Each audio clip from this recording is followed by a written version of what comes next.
you had to choose between getting an hour-long interview with one and publicly dissing the other, who would you pick? I'm dissing the fuck out of Kendrick. What the hell? Me and Drake sit here. You want that Kendrick smoke? Bro. You remember what happened to the last black skin and the light skin brother that diss Kendrick? Low key. Kind of facts. Hi guys, and welcome back to Tash Talk. My name is Tash, where we have real conversations about life and creativity. Now, today's guest is your favorite rapper's favorite content creator. And no, it's not me. It's the one and only John Live. What you telling me, bro? Thank you. Hey, appreciate you for having me. Bro, I need to find a way to spot my guests with that. No one's so far away. That's stretching over. Thank you, man. Thank you, nice bro. little intro. No, I appreciate it. Man had to get you in only because like most of the people that I bring on are usually my friends, the people that I know. Right. Obviously, I'd reached out to you because I'd seen you was doing bits. Yeah. And secondly, like I really wanted to actually like get to know someone who I didn't actually know. So this is going to be an experience for me as much as it's going to be for. Well, I actually hit you up. Oh yeah, of course. Yeah, of course. On the podcast actual page. And a lot of people have, but like, and not to be like shady, but I think I'm really selective as to who I want to bring on the show, because you get me. The whole point of this is to help people who aren't in our position to get to our position and then potentially go even further. You feel me? Right. So yeah, my first question essentially for you is like, was content creation always the plan? Was that something you wanted to do from the jump? You know what it is? I feel like it's with a lot of us growing up. There's just something, there's a fire in us that's just like, we know we're not going to do what the regular thing that everyone else does. It's just a feeling that we have. Yeah. So we'll find ourselves in these type of situations where we're working, doing something that instinctually, even though inside we don't want to do it, but I always knew I was going to do something to do with this. It's just about finding what was basically for me. And it's this, I'm not gonna lie to you. So yeah, to answer the question, yeah, definitely it was to do with that. Yeah, so man. Is there anything else that you had done prior to doing content creation? Yeah. So initially I started working in the film industry. Doing what? So I was a production assistant. So I started off working in Universal, basically in Universal Studios, basically. Sick. Within a company called Working Title. They made Johnny English, Mr. Bean, Bridget Jones, like all of these things. And then from there I went on to work at Netflix. So I was basically like deep in the film industry. But the thing is, the film industry sounds like so like amazing. And it is, like from the outside looking in. But like when you're in it, it's a bit like slavery, I ain't gonna lie. Yeah, man, like you'd be up at like 5 a.m. in the morning, and you only finish about probably like 9 p.m. at night, 10 p.m. So by the time you're home, you ain't got nothing to do but sleep. You do that for 6 months on that job. Yeah. And you're in Borehamwood or you're in Scotland. Yeah. They had the thing where they flew me over to Scotland, Inverness, in the middle of nowhere. So yeah, man, it was insane. But there was a point where I was just like, all right, cool, I have to do this. So my job ended and I just started presenting straight off the bat. Sick. And so was the money good in film? Yeah. The money's good. Don't sound sure. No. The money's good. It's just like sometimes it's not about the money. It's the time. If you have there's a saying like you can have all the money in the world, but they have no time. Some people have all the time in the world, but no money. You know what I mean? No money. And the issue for me wasn't the money. It was literally I had no time. I was literally depressed. Yeah. Like there's videos I can send you can put on the screen. I was waking up. Just going through it. Bro, I wasn't even getting in the shower, bro. I was just going straight there. Facts. I ain't even gonna lie, booking the cab straight there. I was down, man. But now I have the freedom to do this and do what I really want to do. I'm more happy. Yeah, that's important because I've had two guests on. By the time this comes out, I've had two guests on, Chippo and Cassie, who have been on Netflix as actors. Wow. And so obviously I've seen their whole journey about, like you say, getting up at early in the morning. Call times are like 4 a.m. sometimes. You get me traveling here and there and everywhere. And I don't know, I think when you're in it as an actor's perspective, yes, it weighs you down, but then also there's a love because you're doing what you genuinely love, you know? So cool times are long, but it's like, you still get that rush. Whereas, I don't know, it sounds like to me like, as much as you enjoyed it, you didn't necessarily love it. You feel me? Yeah, that's the thing about it. But the thing is, when you're an actor, everything's very smooth for you. So I don't know how I'll give you my perspective because I have a little bit from them.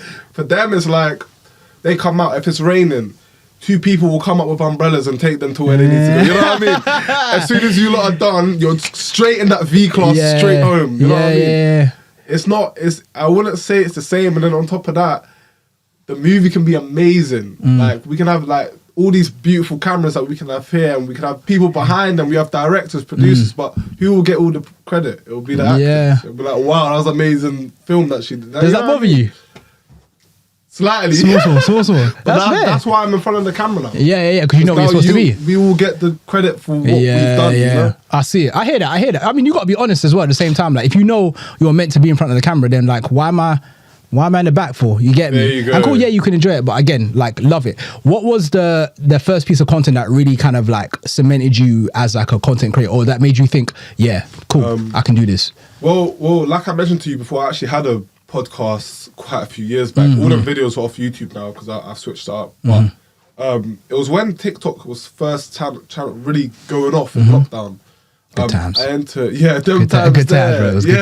times. So I interviewed a couple of young influencers at the time who actually ended up like they were my best friends at the time. We're still close now, but we all grew up together. Sick. A guy called A Smalls, another guy called MK Frey, who are now like, they're doing what they're doing in the space. One of them presents for the Premier League now, but at that time I was just basically doing what we're doing right now, but it wasn't a big thing back then. I would say that put me on the map. There was a video that I got like 45,000 views at the time. Was that on YouTube? On YouTube. Sick. That was Not like easy, insane bro. for me. But I've recently, like, doing what I do now, because obviously I took that big break and I went into the film industry. It would be the Shenseea video for sure. And that was at Wireless, right? That was at the Shenseea one was at her show. I see. Her show in this year, actually. It was in February. Okay. Yeah, so I was outreach and... So do you want me to explain how that came about? Well, yeah, I mean, I was going to ask you later, but like, I'm interested to see how you managed to get backstage and have a conversation. Well, man, listen, I'll say the truth on there. I ain't going to lie. I was basically trying to do the presenting thing. Yeah. Shout out to FD from the future. He was kind of like the one that made me want to like run around with a mic and stuff like that. So I had something with pot of paper at his show. I remember flashing the light of pot of paper. I was like, Pot, let me get an interview. Bro looked at me from where he was. Just looked at me. Moved away. I was like, oh, say that. So what I ended up doing was interviewing his crowd. Yeah. So from that video, I ended up going along with the thing like I interviewed Pot of Paper when I'm emailing people. But I lied. I didn't actually interview him, but I just used it anyway. So then when I found out Shenseea's in town. Shenseea's going to be in London. I was like, you know what? Let me use this as like my thing to like, you know, I interviewed this person, person. So I reached out to the head of marketing. I think it was the head of marketing. Someone at Universal Music, basically. Because I can find any contact on this planet. I'm telling you, don't play with me. I can find any contact.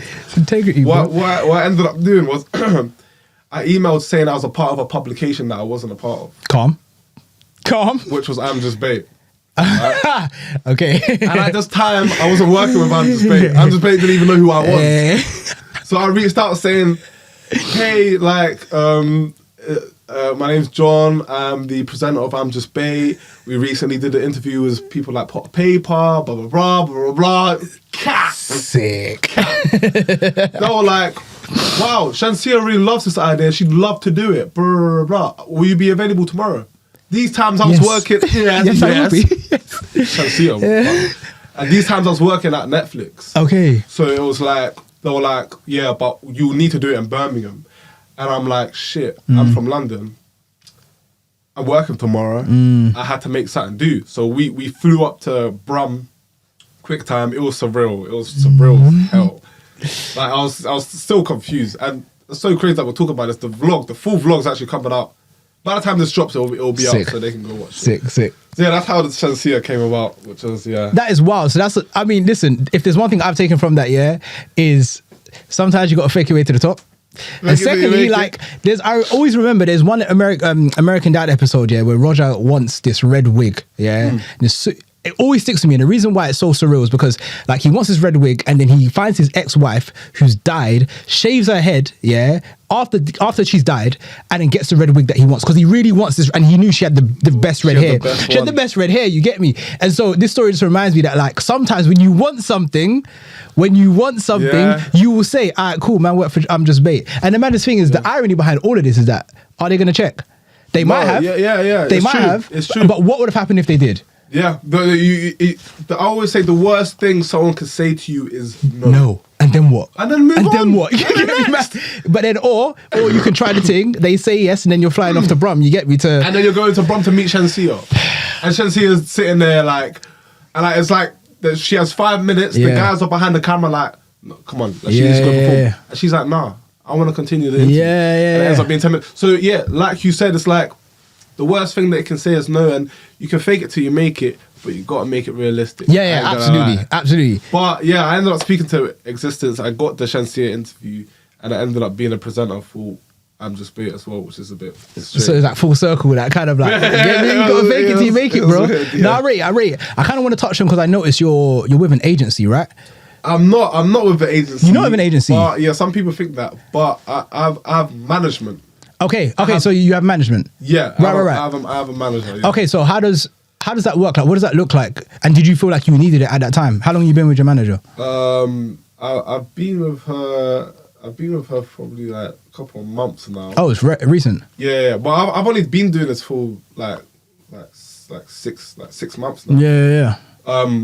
But yeah, the way that kind of works when you have a manager is that it depends what type of manager you have. There's different type of managers, but my manager, she works predominantly in music. Yeah, I noticed. She was in the industry for 10 years deep. Oh yeah, you seen her? So I haven't seen your manager, but I've seen like Solace. Yeah, Solace. I've seen Solace. So, and I kind of got the understanding that most of the creators on that management are music creators. You feel me? So it makes sense how you fit in. Exactly. I do a little bit different from what the rest of them do. They mainly do like music blogging, but the general thing of what she does is basically she connects the labels to the creators. Sick.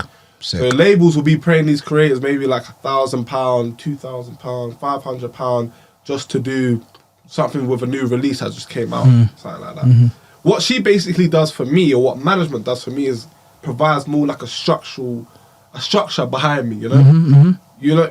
I don't know if people have things to do with content going on that I was watching this, but if you know, sometimes it can get a lot. Even prepping for this, if you had an assistant, it'll be much smoother, you know what I mean? You know what I mean? It's just me. But she provides that structure. When I have my shoots, she will hit up I'll hit someone up, but she'll follow up with it. Sick. Or like she'll be in contact with Empire for me. She'll be in contact with Universal for me. Or there'll be an event with this happening, and you know, that's the main thing. But I'll be honest, I've always been self-sufficient. Yeah. So everything that I've ever done that anyone can see on my page, or anything that's been out there with me in it, it's always been done by me. You know what I mean? Management is an amazing thing, but at this point in my career till now, like everything that you see has been put together by me. Yeah, and I think you have to get yourself to a point by which you're doing everything yourself before you can even think about management. I think a lot of people sometimes, they've barely done anything. They're like, oh, I need a management, I need label. Or even if you're a music artist, I need a label, I need a manager, I need this. And it's like, okay, have you done the work yourself though? It's like, well, no, not really, you know. And so I get how, I'm actually surprised that you managed to find and felt like you needed management so short into like your career. Yeah. But I'll be so honest, I was bugging her. Yeah. I was DMing her. Sometimes you have to though. You know, there's a guy called Lockdown T. Shout out Lockdown T. He's literally the biggest music creator in the UK scene.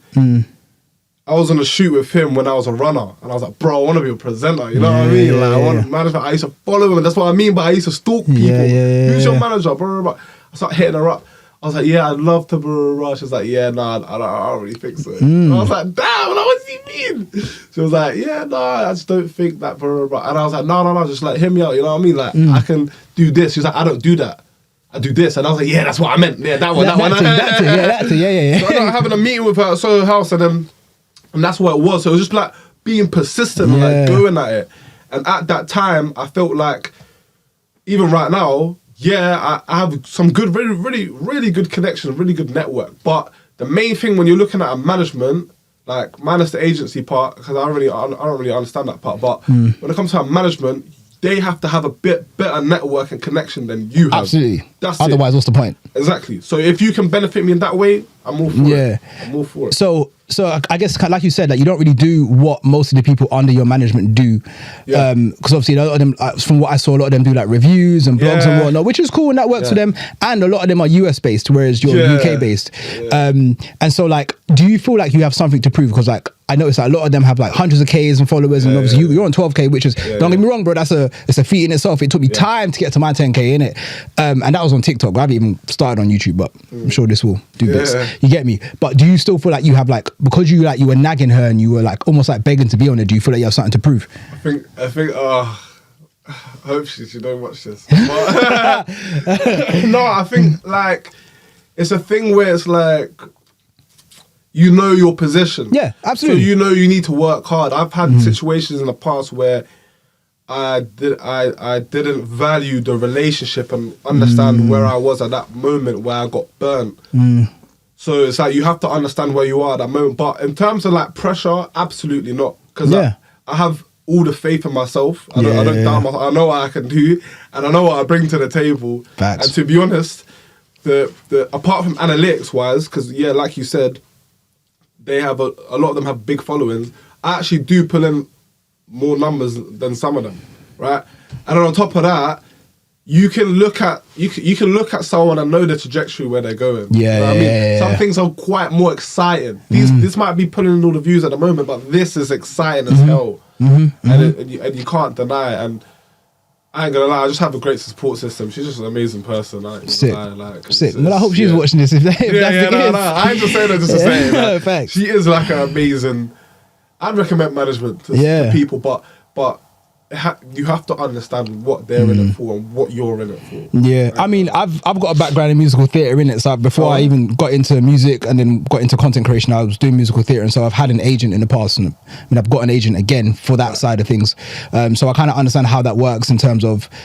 Yeah, I've had situations in the past where I've been signed to an agency who didn't have any connections, and so it's like, what's the point? It's different when they have no connections. Yeah, because it's like, because then I'm then having to look for the jobs that you're taking a cut from my pay to do, you know? Speaking of which though, what does that look like in terms of finances? I'll be honest. So most standard rates for management is 20%. So disagree with, but I mean, the lowest I've had is 12.5, but that wasn't in a different sector. What's the highest you've had? 20. 20. Yeah, but she didn't get me any work, so. There you go. So wait, where it works for me is I get sponsors for a lot of the episodes I do. Sick. By the way, we didn't have a talk because you need some sponsors on this show. No, I'm working. We have to have a conversation because that's the next step. That's the next step, bro. Trust me. So I put something in the middle of the table. We're good to go. I ain't even gonna show the branding of this, but. That's where it needs to be. Right. It needs to be right there. No worry, bro. We'll have a conversation. But, so I have a show called In the Crowd. Yeah. Which the first episode came out on YouTube with Denzel Curry. Yeah. Second one's coming out in January with Blanco featuring YJ. So yeah, we got a drink sponsor for that. Sick. We got two or three sponsors for that. So that in of itself is quite a lot of money. So she would take a percentage from that.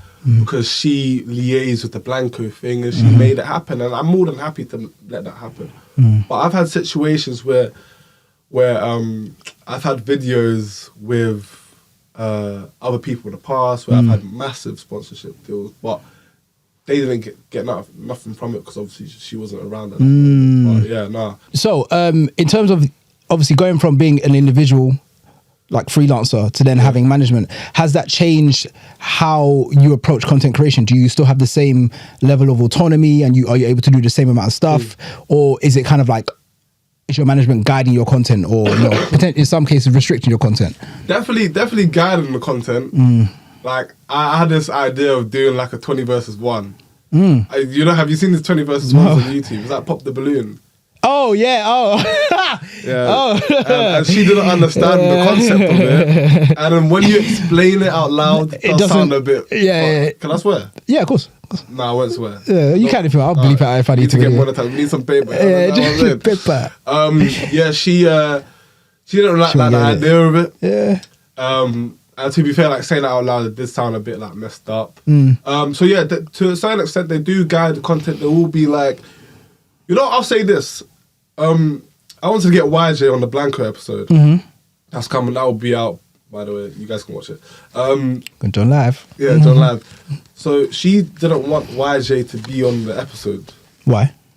She thought that she felt like, and to be fair, like it is quite fair. She felt like a lot of people at the time were using YJ because YJ is autistic. So it felt like they were using him for content and using him for this, that. So that's another example of like her, I guess, kind of like thinking, John, I don't think this is a good idea. Like, I don't think you should do it. And that's fair. But I'm just on the thing where I know what I'm doing. Yeah. I know my intentions behind it.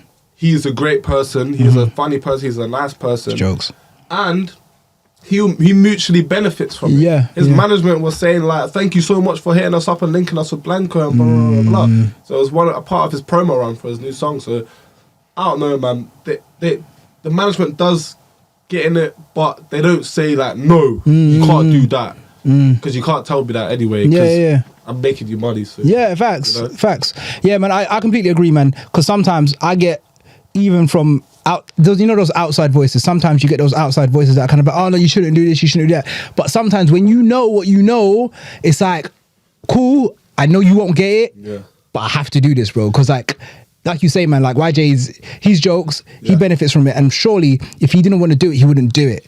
Exactly. If his management didn't think it was a good opportunity, they wouldn't do it, you know? And so it's like, I understand her concerns, but I don't know, sometimes when my partner's like, I don't think you should post something, like, you know what? I understand your concerns, but I don't have the same concerns. You get me? Just because I... 100%. And it's just a thing where, like, I ain't gonna lie, like, we are creative. Yeah, like, man. You are literally a creative. So it's like, people... I don't blame them, but they don't see what we see. They don't get it. They don't get like, it. It's tough, man. Before it's even out, we already know what that looks like. Yeah. And to be fair, if it does end up being a flop or being something stupid that we should have done, we will learn from it. Facts. But I guess that's what the management structure is, or like you said, them outside voices. Yeah. But they'll get it eventually, I feel. Yeah, when they see it, obviously when it works, it's like, oh. When it works, they'll be like, yeah. But then you get me. Sometimes I think part of being a creative is kind of like just taking those blows. You feel me? Like just having to. It's a lonely road, man. Yeah, bro. It's a lonely road. I've done some dumb shit. I've said some things online as well. I can't lie. I pray they never come up. Actually, then again, I'll probably justify it. No, let's hear something. I want to hear something. I mean, there was one, and I'll be honest about it. There was one video of me on TikTok that really sent my TikTok through the roof. It was about me talking about the N-word and who should be able to say it. And so it was all done in jest. And essentially, it was me saying that the N-word should be removed completely. That was the premise of the video. So let's just start there.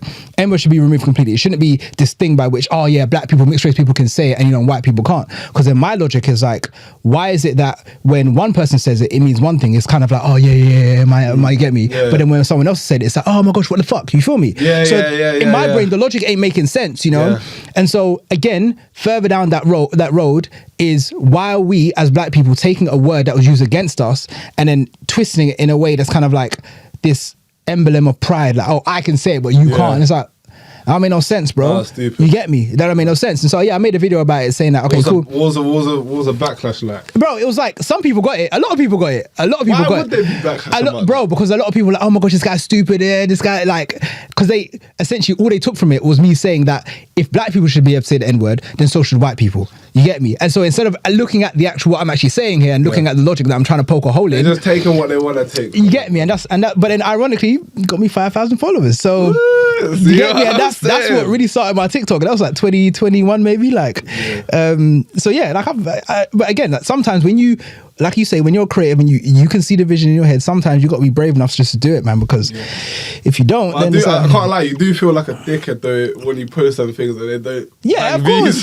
But like you say, you learn. You get me? I'd rather put something out and have it flop and I learn from it, so then the next one doesn't flop, than sit here getting to like 35, 40 years old, like, oh yeah, I had all this talent. I wish I would have done that. Oh, nah, man, I don't need that in my life. And that, I don't want to get sidetracked, but that is what you just said right now is the whole reason why I'm doing what I do. Yeah. 'Cause I don't want to look back in 10 years' time and be like, oh man, I should have done that. Man had the charisma, the looks, the connections, everything, and didn't do nothing with it. And now I'm just sitting there, saggy tits, Trust. like 2 kids that don't even love me, Trust. a wife that's cheating on me, Trust, resentment. And all I have is a couple bucks in my name. You know what I mean? And my 12K on TikTok. And my 12K on TikTok from 2020 and 2040. I'm telling you, man. But validation is important as well. Yeah. I kind of want to touch on, because here's the thing, in my opinion, I think Instagram giving people the blue tick was one of the worst things they ever could have done. Yeah. Now, obviously, you got the blue tick. Yeah, I did. How has having the blue tick changed your content? How has it changed people's perceptions of you? Do you find that people take you more seriously now that you got the blue tick? Listen. If you ain't got the biggest following, actually no, forget that. Any following, whatever you have, if you can get a blue tick, get the blue tick, right? Really? Oh my days! Well, I got it when I first started messing with imjustbait, but you, like, yeah, people take you like, yeah, it's a different level. Right? I don't. Here's my gripe. Here's my thing with the blue tick. Since they started making it available for purchase, idiots have it. Yeah, it means that like the whole it lost its value, in my opinion. The blue tick lost its value. Yes, it still has some value, but in comparison to what it was before, where it was kind of like this exclusive thing that can only be granted to you via Instagram themselves, as an emblem of like validation. Right. Now, obviously, cool, I've got like 1.6K on Instagram. I don't feel like I'm in a position to have a blue tick. I don't know. Maybe that's just because like I'm still stuck in the old blue tick ways, but I don't know, man. I'm seeing certain man not doing anything, frankly. I got a guy called Promise that has 200 followers from Senegal that follows me with a blue tick verified thing. So yeah, why is he moving? I just don't get it, bro. I don't get it. For me, it's an ego play, bro. It's an ego play. It is an ego play, but from my behalf, no, of course, I must say, like, with what I do and with what you do, I think it's very necessary to have. I think if you're a type of person that does a lot of outreach, it's very important. People are not actually. You know what? The blue tick just. You subconsciously, you can't even lie. If you get a DM from someone that has a blue tick, like you're immediately. It don't even matter who it is. Like, who is it? You're just like, woo. So like I told you, that follow that I just got, it was only because I saw the blue tick, and I was like, huh? Who is that? So it does. People do take you more seriously. Okay. Well, I mean, do you want to tell the fans who followed you before? Bro, just followed me. Why? That's why. Because you had a blue tick. No, not because I have a blue tick, but shout out to Mr. Jet Ski, bro. I actually spoke to him at Wireless. I'll tell you the story. This guy was sitting in Wireless with a mask on, right, by himself. Like, no one around him. In the crowd, or like? In the crowd, right? Not in the crowd, but just outside. And I was looking at him. I don't know what it was. I just knew it was him. Them man, hey, London man, yeah, you rappers, especially people like Heady One with the big heads and the specific head shapes. We know it's you when you have a mask on, bro. I ain't gonna lie. That build as well, you can't. Bro, that build, you can't miss it, bro. A lot of these rappers, I ain't gonna lie, a lot of you man are built like Big Macs, bro. You man do not hit the gym. We know it's you. I ain't talking about no one specific, but we know it's you. They will never know it's me. They will never know it's me, but the mask goes down like this. So, yeah, no. I ain't saying Stigma doesn't have an odd head shape, but I just knew it was him. I went up to him. I was like, oh, bro, you can't hide from me, you know. And he was like, bro, how do you know it's me? And I was like, Sneak, bro, what you saying, bro? Let me get your WhatsApp, bro. Never actually spoke to him, but... You got that connection there, though. Yeah. Shout out Sneak, bro. And I get me, lo and behold, here we are. Now he's following you. Sneak, bro, you used to come on TashTalk, bro. Let's do a three-way talk. Trust, bro. I'll lie on this sofa back here. Get me. And just sleep. So yeah, you've done interviews with Shenseea. Let's talk about the Denzel Curry, bro. All right. Because I watched the Denzel Curry yesterday. I watched it yesterday. It was good, man. But in my brain, I'm still trying to work out like where in this life does John Live and Denzel Curry come together in the middle of London, that was like eating ramen and that. Yeah, like, that was a strange. How did that come to be? That was a bit random, innit? Yeah. Can't lie. The Americans love that one. The UK people don't really feel it that much. Really? Hateration though, man. You know this country is haters, man. Yeah, man, they hate. Haters, man. No, basically how that came about was... How the hell did that come about? It was another email.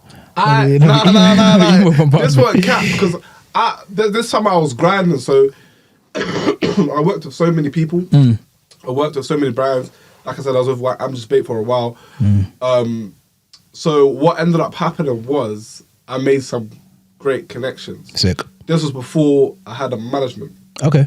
Oh, sick. Yeah, but this is when I was trying to get management. I was trying to get in with my manager. So I'll say it on here, there's an amazing guy called Tom Dark who works for Dark Side Media, which is his own thing. And he basically is one of the people that's also a bridge between the label and creators. Sick. So I said to Tom, I actually got on a call with him and I was like, listen, I'm doing this. I'd love for you to like bring me someone, like anyone that's in town, blah, blah, blah. He was like, we actually got Denzel Curry coming in next month. Yes, and I'll do it. I was like, you know what?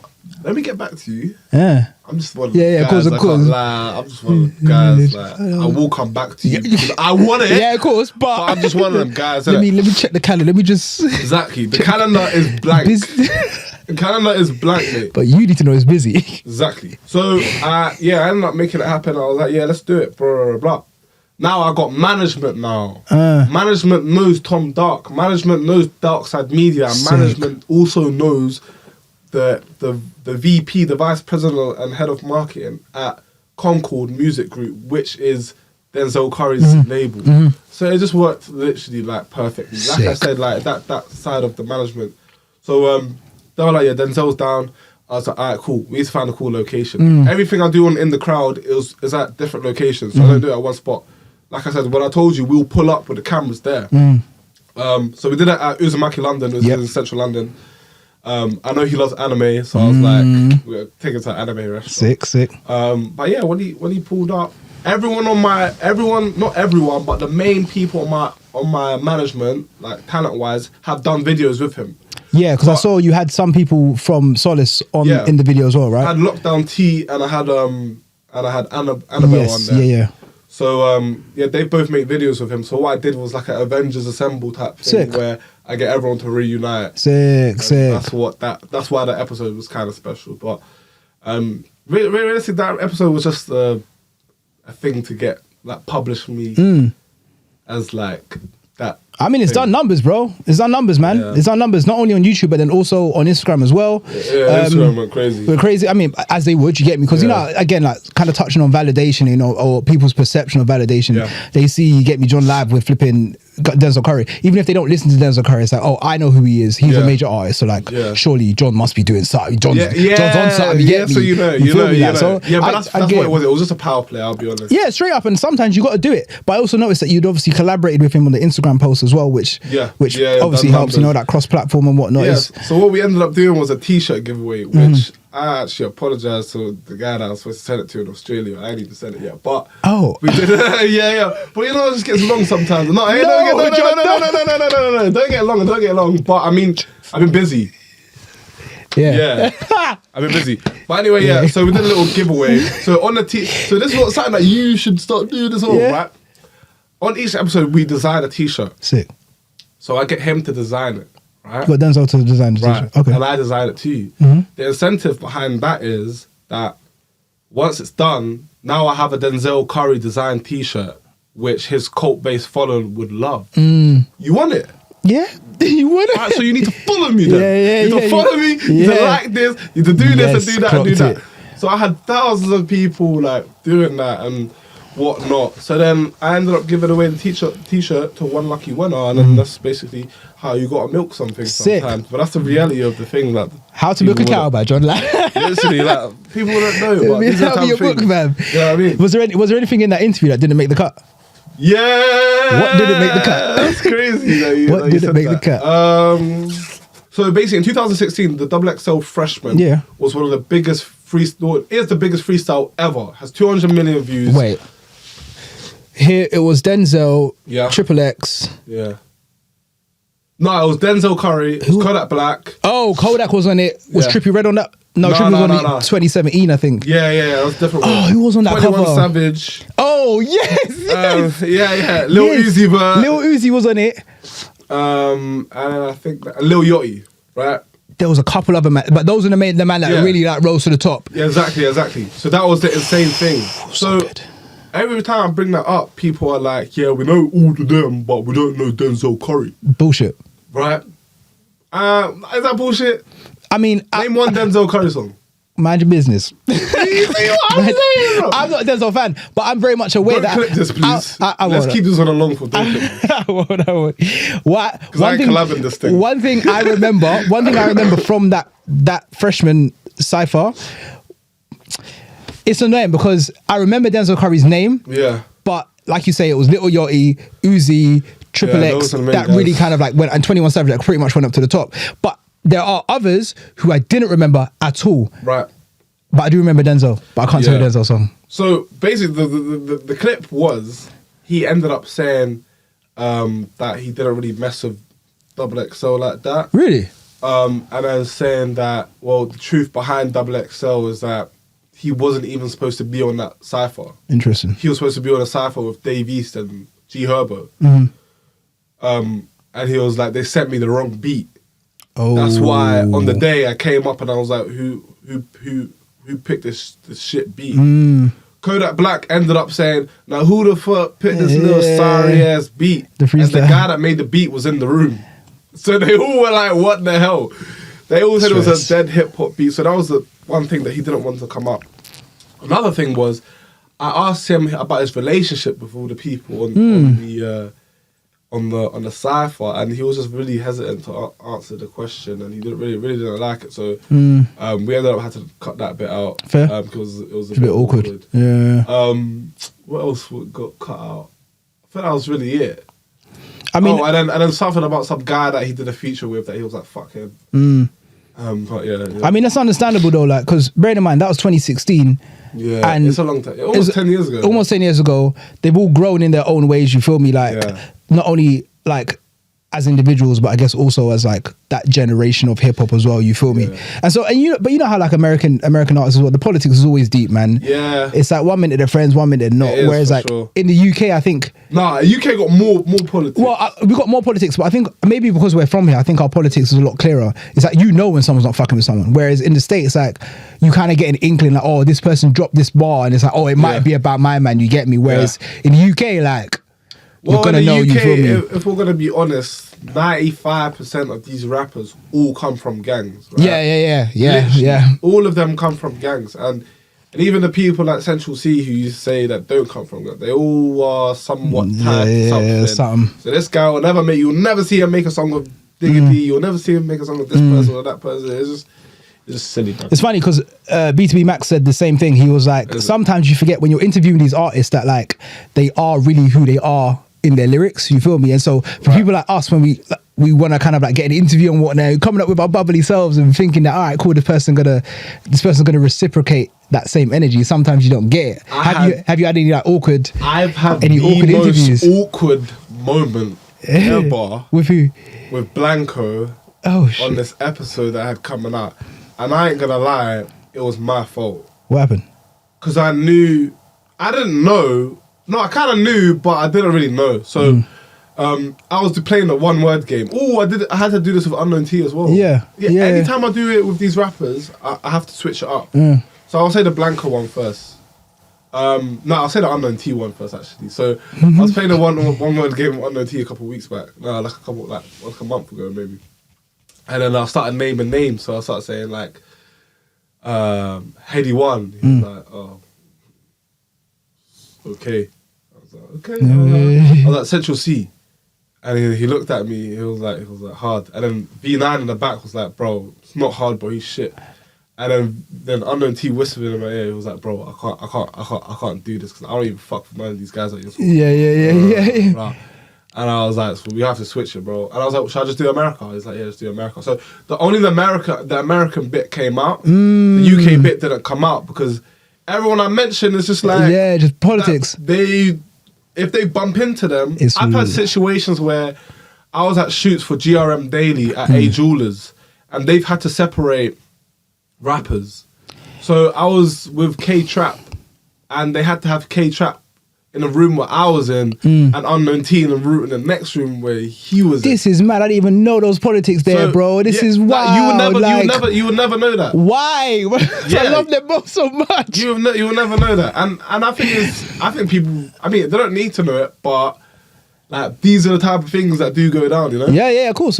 And like, I don't know, it does get techie. So yeah, I had the same situation with Blanco where I said something I shouldn't have said, a name that I shouldn't have said, and he had like probably like 20 man behind him, and everyone was like, "What the fuck?" Yeah. Oh, bro, why are you saying, bro? Right, what am I supposed to know though? Like, you get me? Listen, I'm just. I should have known. Yeah, but then, probably. I don't know if you're plugged in like that and cool, you were supposed to know, then fine, innit? But for us, for music, you get me. For people like us who are content creators and you get me, and hosts and interviewers, like we're just here to bridge the gap between you as an artist and your audience, or potentially a bigger audience. You know, which is a massive thing. It's huge, man. So it's like I'm not road. I'm not from where you're from. You get me? Like, so I'm not supposed to be on the ins and outs. I'm not supposed to know. You get me? And even I'm from Tottenham, so yeah, like I know.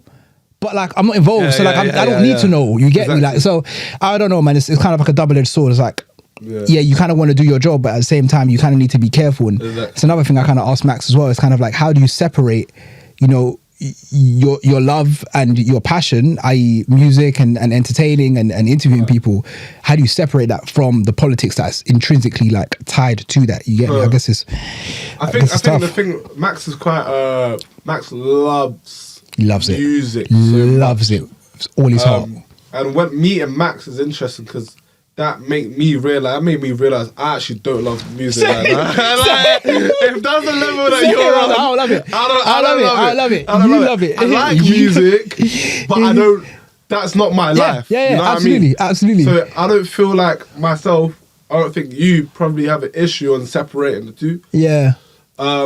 But obviously, some people are like really, really deep in it. But yeah, I clearly don't love music. Yeah, like, trust. It made me realize, bro. I was like, shit, okay, I don't know nothing, boy. Because I went on his radio show and he was like, we did North versus South London. Yeah. And it was fun.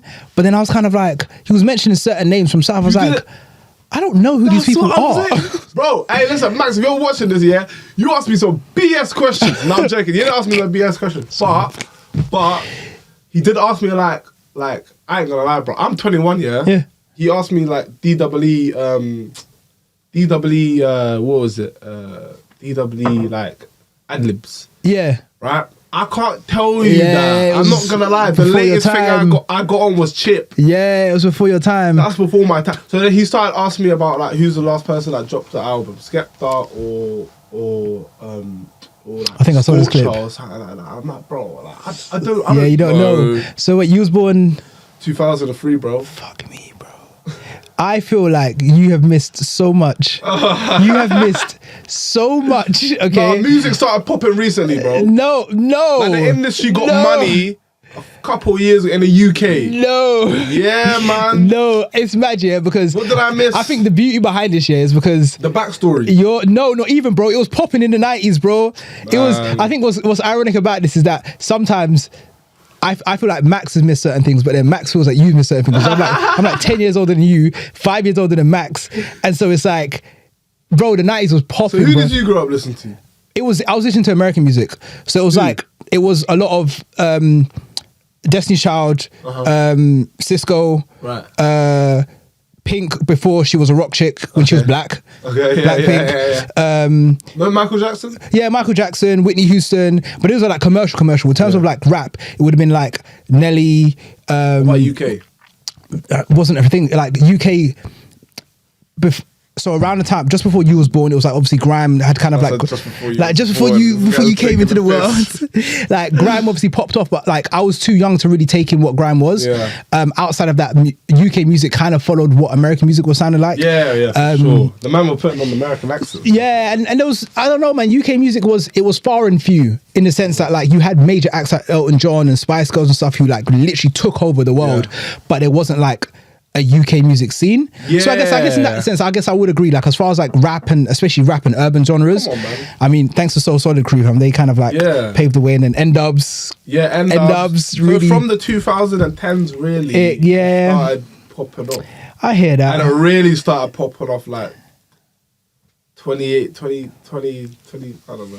2016, yeah, I was going to say the same thing, yeah. Like, Yeah, anything up there. So yeah, I hear that. I won this debate. Thank you very much. Until next time. What has been your most favorite interview? What has been your most favorite artist to interview? Who has been your most favorite artist to interview, rather? I want to say Sexyy Red, yeah. But I was so nervous, bro. Really? And I've never really I don't really get nervous when I'm interviewing. I have like a weird feeling. I start getting lightheaded every time I try to interview someone or I'm going to just make content with someone. It's just naturally how I am. Yeah, I have some issue. No, but it's important because that's like, it's almost like an anxiety, but yeah, exactly, you care. It's like going out on stage, you get me? Like, exactly. if you don't get those nerves, then you don't care, bro. Exactly. So it's a good thing.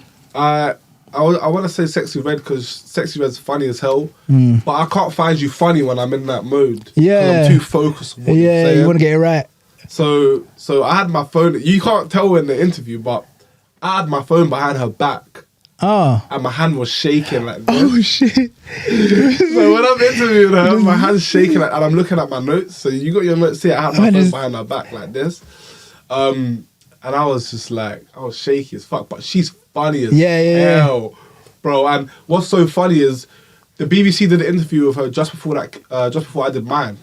That didn't come out, and they asked about the Drake and Kendrick beef. And manager said, "Yo, shut the up. No one's asking no stupid questions about no Drake and Kendrick beef. You better ask proper questions, or you ain't gonna ask nothing at all." Shit.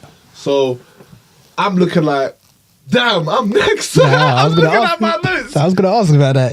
So I walked in, and when I was done, they were all like, that was amazing, bro. Well done. Thank you so much, man. Nice. We needed it. Nice. I would say Sexyy Red will be, I ain't gonna lie, it'll just be females, I'm gonna be honest. Sexyy Red and Shenseea, because the females always have more energy. Yeah, of course, you can bounce off. Man, it's more fun, man. And they ain't got this tough ego. And the thing is, the guys that I make videos with are like them type of people. You know what I mean? Of course. But bro, be let loose, bro. You know what I mean? I don't like that. So yeah. No, I hear that. It's funny you mentioned the Drake and Kendrick beef because I want to transition to a segment called the Battle of the Goats. Battle of the Goats. Okay, yeah. And so essentially, we're gonna. That's what I do, bro. And so essentially, we're gonna be comparing Drake and Kendrick, seeing as they are the hot topic right now. Yeah. Right. And so it's gonna be a this or that situation. I always play this or that. Lovely. Well, this is going to be slightly different because we're going to be comparing some really good material because they're both great. They're both goats, but who's better in your opinion? So the first one is debut albums, Section 80 or Thank Me Later. I would have to do. I think I'm good. Yeah, Thank Me Later. Why are you? This guy's biased as hell, bro. Bro, I'll be so real with you, bro. Like, I mean, I'll explain my views in a minute, innit? But I definitely think Section 80 was better than Thank Me Later. Okay. In my opinion. Second albums, Good Kid, Mad City or Take Care? Take Care. I can't lie, that was tough, bro. Take Care. That was so tough, bro. Sit back. What would you rather listen to right now? Take Care. Take Care. Absolutely, yeah. But as far as like, they're such good albums, both of them. They're great albums. They're great albums. Okay, let's go. Third albums, To Pimp a Butterfly or Nothing Was the Same. I didn't listen to either. Really? No, I don't think I did. These two are my least favorite albums from each of them, and I know people are gonna hate me for saying that because people love Nothing Was the Same and people love To Pimp a Butterfly. But for me, To Pimp a Butterfly was when Kendrick stopped sounding good. It got too technical, and it was just like you say, like, what would you rather sit back and listen to? And for me, Nothing Was the Same. Had some bops, but it didn't feel cohesive, in my opinion. That's what I mean. It starts getting techy. A lot of these albums, I feel like, do come out, and there is like, it's hard because it's like you're expecting something coming into it. Yeah, especially after the first two. And you might come back a couple months later and start enjoying it because you ain't looking for that thing that you was looking for, which I tend to find. But yeah, no, that's how I feel about those two albums. Fair. TDE or OVO? Now we're talking about a label now. We're talking about a whole label. You know what I'm going to say? You're going to say OVO? If you ever pick TDE, you're a joke, man, fam. What? Who's on OVO? Whoa, you're talking about the artist? The label, yes, the label. I'm thinking about if you're coming to me with 100K and telling me who I'm going to sign to. Bro, I don't care. Whoever's got 100K, I'm taking. One of them want to take the podcast and they want to platform it on their thing. I'm going to be so real with you. I'm gonna be so real with you. It have to be TDE, and you know why? Let me tell you why. Because as far as labels are concerned, this is the problem with Drake. Drake's got too much money, and not enough. Like Drake's got way too much money. Yeah. When you think about OVO, he's got him on it. Right. Magic Jordan. Popcorn's on it. I was having this conversation with my brother literally. There's been so many instances where OVO artists have complained that OVO is essentially like a churning machine to give Drake the material that he needs. And I can't fuck with that. I'm sorry, I just can't fuck with that. Like Drake, I mean, I'm gonna make another point about Drake, but TDE seems like something where it's like they're feeding downwards as opposed to like sucking up. TDE, so obviously Kendrick, J-Rock, Schoolboy Q, SZA, Dolce. I ain't gonna lie. A lot of these artists are on TDE, but they're with another label as well. Yeah, of course, man. The same with OVO. You know what I mean? Like, I don't know who's like... It's such a strange deal that they have going on. It's like you're signed to TDE, but you're signed through... Yeah, like I know someone in America who's not that popular, but is signed to a major artist, but then is also signed to like another label. But this artist is signed to this label. So how can you be dual signed to this label, technically that label and that label, and then they're on a different major, like... It's a whole lot of paperwork, bro. A whole lot of paperwork. It's a whole lot of paperwork and a whole lot of money going everywhere. It's a 360 deal. Well, yeah, except in the artist pocket, because that's what we know.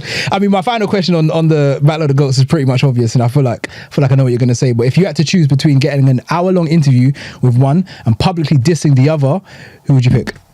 I'm dissing the fuck out of Kendrick. What the hell? Me and Drake will sit here. You want that Kendrick smoke?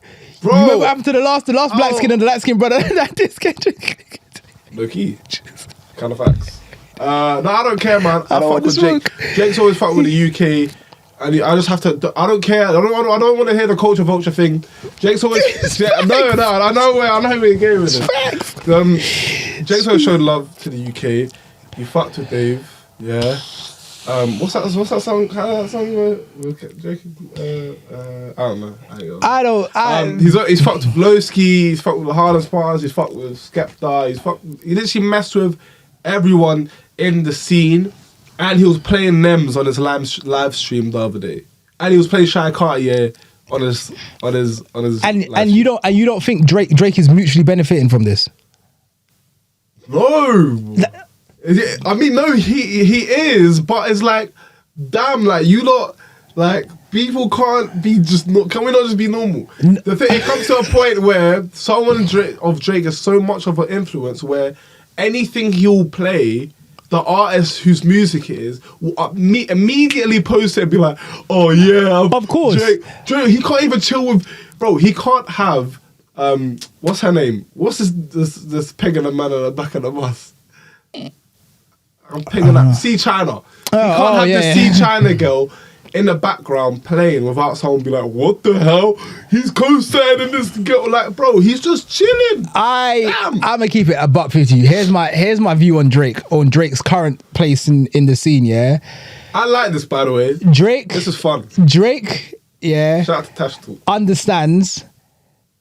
Okay, now let me reverse this. The question I always have to ask is, when was the last time you heard an upcoming artist say that they are musically inspired by Drake? We never hear it. And the reason why is because people want to be where Drake is, but people aren't musically inspired by Drake, because Drake is always musically inspired by other people.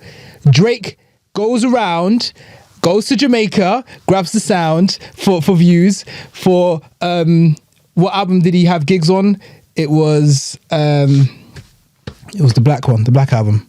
Can't remember. You go to the UK, he'll grab the sound, you get me? And yes, it is mutually beneficial, because all these artists who wouldn't have access to the US market are then literally being blown out of the water. So I get that. But then we need to call a spade a spade. You feel me? Like, no one has ever said, oh yeah, I'm inspired musically by Drake. Musically, they're inspired by Kanye, Travis Scott, who Drake has also been inspired by The Weeknd. You feel me? So I can't argue with that. Numbers wise, he's the guy. I can't argue with that. I don't see it. I can't argue with that, but we know what he's doing, right?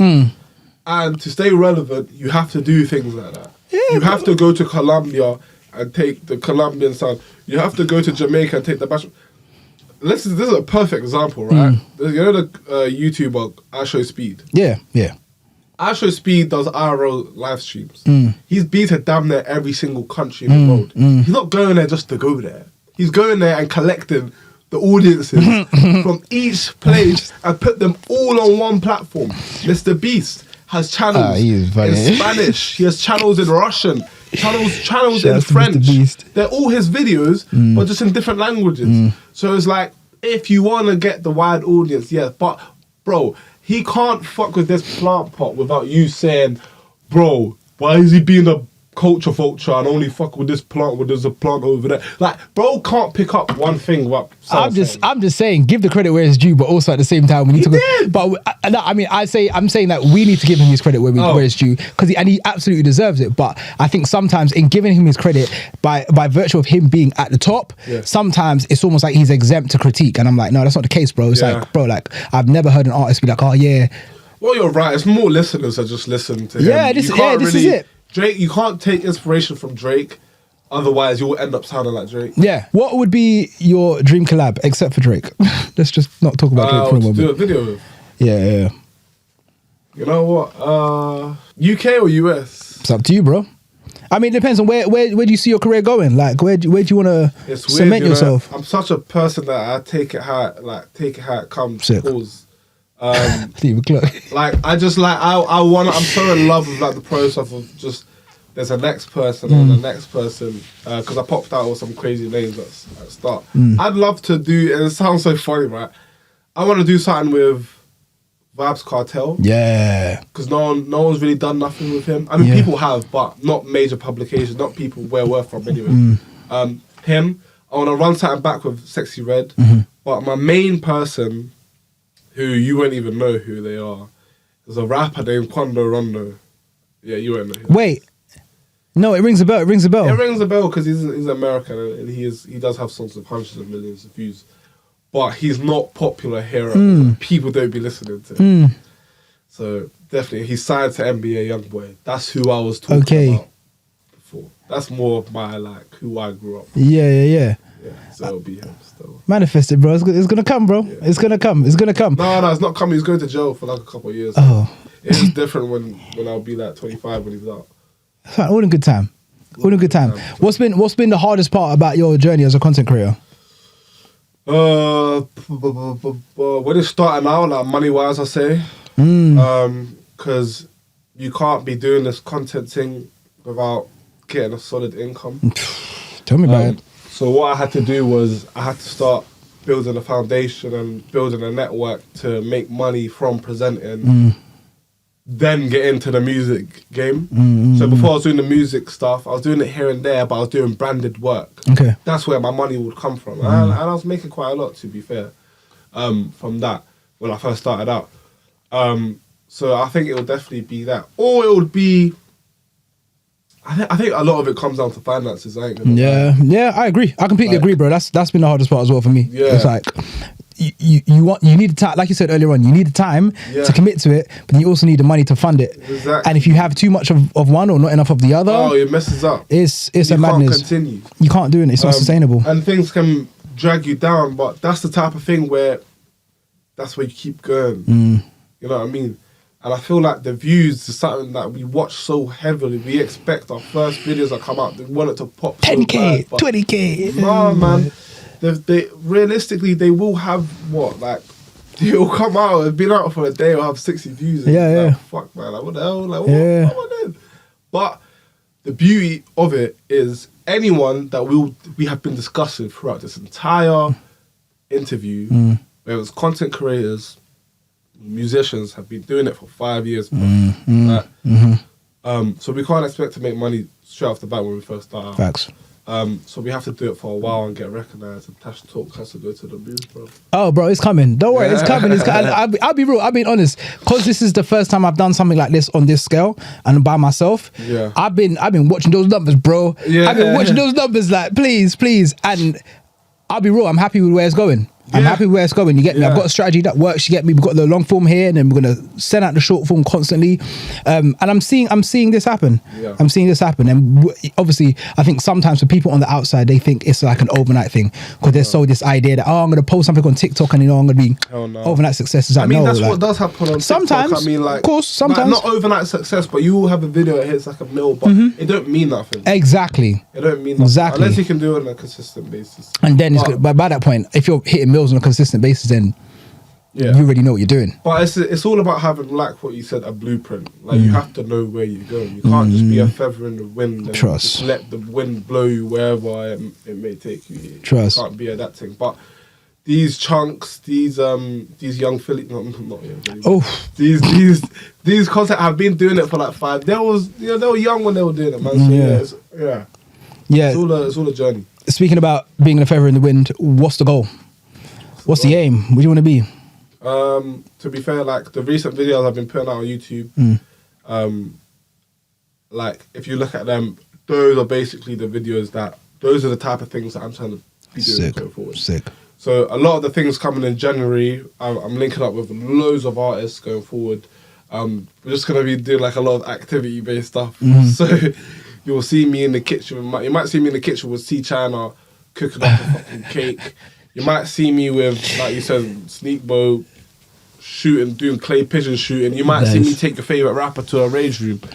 These are the type of things. I just want to do fun things that I would like to watch myself, and then it'll get to a point where I'm at a stage where I can now branch off to do different things. But man. I like to take it step by step, man. Sick. Final question for you, and I ask every single person that comes in this podcast. What's this? Every single person. Yeah. Let's not be like, are you a bocat or something? No. That's what Gasworks was asking. No. This is not Gasworks. TashTalk. So, there's one thing you want the world to know about you. What would it be? If you can stand on top of the highest mountain and scream one thing, what would it be? Shit, it'll probably be some deep shit. Tell them. What do you want them to know? Forgive. It will just be one word, bro. It will be forgive. Why? All jokes aside, it's kind of like, that's what I mean by getting deep. No, do it, bro. Life's too short to be holding grudges and holding on to negative things and all that, right? Oh shit, I just realised this is about me. Yeah. This is the thing about me. No, don't forgive me. Okay. You can forgive me. But I mean, like, I'll look back at this in a couple of years' time and feel like this is the space that I was in. But if there's one thing I want them to know, is that John Live says forgive.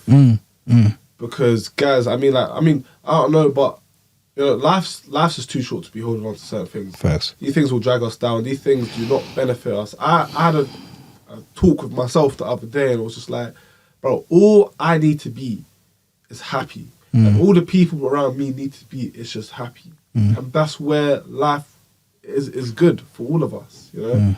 So, I don't know, anyone that's done anyone wrong, I just feel like, you know what I mean, you have to forgive and move on. Not to say that I've done any of that, I'm just saying we just all need to be happy, bro. I ain't gonna lie, bro. Life's too short, bro. I've lost some things in my life. I've lost a lot of things. I've lost people. And it just gives you a different perspective on certain things. Yeah? So yeah, it'll probably be that. Wise words, my bro. Wise words. Yeah. My bro, thank you for joining me, my bro. Thank you for joining me. Listen, I appreciate you coming down. Talk, you know what I'm saying? You get me? This is a legendary moment in my life. Trust. Thank you. Oh shit, I smacked the thing. No, it's all good. And thank you for watching. Make sure you subscribe, because if you don't, then obviously we can't pay our rent. You get me? Exactly. We need to pay the bills. And you know what I'm saying? Man. You get we want me? to buy some Maggies after this. We're trying to get lit. You know what I'm saying? We need you lot to put the money in the bag. Where the money reside. Exactly. Wait. Let me tell them something. Listen, my name is John Ladd. Where's the camera? Yeah, there's your camera there. I knew this was my camera. Why did I say that? No, Please subscribe to TashTalk. No. Right? This is an amazing platform. I don't know if you lot can see the facilities we have here. The facilities are facilitated. Right? And subscribe to John Live, right? And if you lot want to see a video of me and Tash on doing a mad thing, like some mad activity on my channel, comment down below. Because you can look at my channel and you can see the type of things that we do, the type of things that I do. We can take... Wait, was you a Ninja Warrior? Yeah. I did some work with them. Right. Yeah, cool. We'll have that conversation. Okay. Crazy stuff like that. Right? There you go.